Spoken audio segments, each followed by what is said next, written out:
Hey everyone, welcome back to another quick and very interesting tutorial. Where in this quick tutorial, I'm going to show you how you can stop your Steam from killing your Wi-Fi. Now, if you are downloading any game, just simply click on the Steam on the top left corner, then click on settings.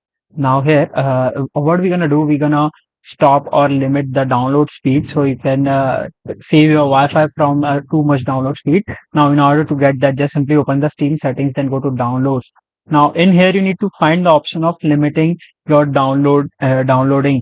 So in order to find that, all you need to do is to just simply go to the section that says remote download speed, and in here you need to enter the amount of the Steam that you want to throttle in the form of kbps. Like for example, if I type 20,000 kbps, that means the download speed will be limited to 20 megabytes per second. So you can easily customize it from here, and you can save your Wi-Fi and enter or control the limit of the download speed.